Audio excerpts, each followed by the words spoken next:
नमस्कार, yes news महाराष्ट्रामध्ये आपल्या सर्वांचे स्वागत। नमस्ते, मी चंद्रशेखर क्षीरसागर, सांगली जिल्हा शिक्षक संघटना समन्वय समितीचा मी प्रसिद्धी प्रमुख या नात्यानं बोलतोय। उद्या शनिवारी सांगली जिल्ह्यामध्ये शिक्षकांचा जिल्हाधिकारी कार्यालयावरती जो मुक मोर्चा काढण्यात येणार होता तो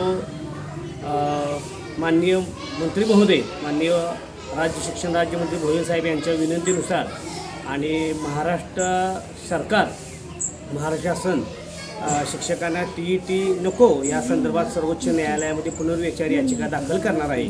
त्यामुळे आम्ही हा मोर्चा स्थगित करत आहोत। त्याचबरोबर संपूर्ण महाराष्ट्रामध्ये जो पूर परिस्थिती निर्माण झालेली आहे त्याचा विचार करून आम्ही उद्याचा जिल्हाधिकारी कार्यालयावर प्रमुख मोर्चा स्थगित केलेला आहे। जय हिंद, जय महाराष्ट्र। नमस्कार, मी महेश शरणाते, अध्यक्ष शिक्षक संघटना समन्वय समिती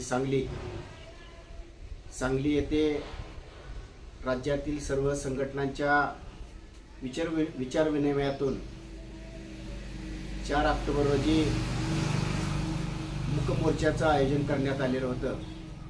शासनानं शिक्षकांच्या शैक्षणिक पात्रता परीक्षेच्या संदर्भामध्ये पुनर्विचार याचिका दाखल करण्याची प्रमुख मागणी यामध्ये होती।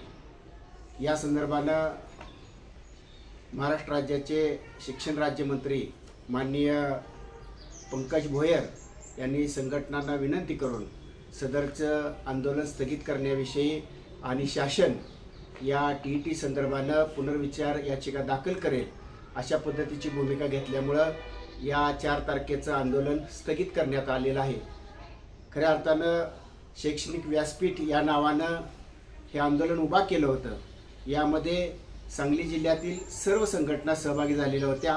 या सर्वांच्या सहकार्यातून हे आंदोलन उभं केलं जाणार होतं, परंतु मंत्री महोदय आणि शासनाच्या भूमिकेमुळं सध्या हे आंदोलन स्थगित करण्यात आलेलं आहे।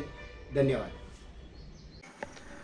सांगली जिल्हा शिक्षक संघटना समन्वय समिती आणि शिक्षक संघटना व्यासपीठ यांच्या माध्यमातून राज्यात जे एकाच वेळी एकाच दिवशी 36 जिल्ह्यांच्यामध्ये जिल्हाधिकारी कार्यालयांच्यावर मूक मोर्चाचं आयोजन केलं होतं। त्यामध्ये आम्ही सांगली जिल्ह्यामध्ये TET जो सर्वोच्च न्यायालयाने निकाल दिलेला आहे त्याचा फेरविचार पुनर्विचार व्हावा अशा प्रकारची याचिका महाराष्ट्र शासनानं दाखल करावी या मागणीसाठी मूक मोर्चाचं 4 ऑक्टोबर रोजी आयोजन केलेलं होतं।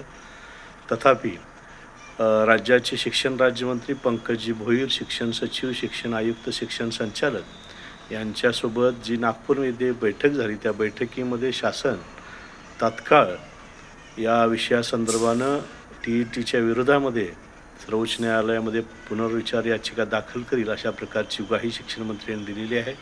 राज्याची पूर परिस्थिती लक्षात घेता आणि महाराष्ट्राचं एकंदरीत व्यापक शैक्षणिक हित लक्षात घेता सांगली जिल्ह्याच्या शिक्षक संघटनांचा सहसरचिटणीस या नात्यानं मी शशिकांत पाटील 4 ऑक्टोबरचा आमचा हा जो मोर्चा आहे तो संस्थगित करत असल्याचं या निवेदनानं जाहीर करत आहे। धन्यवाद।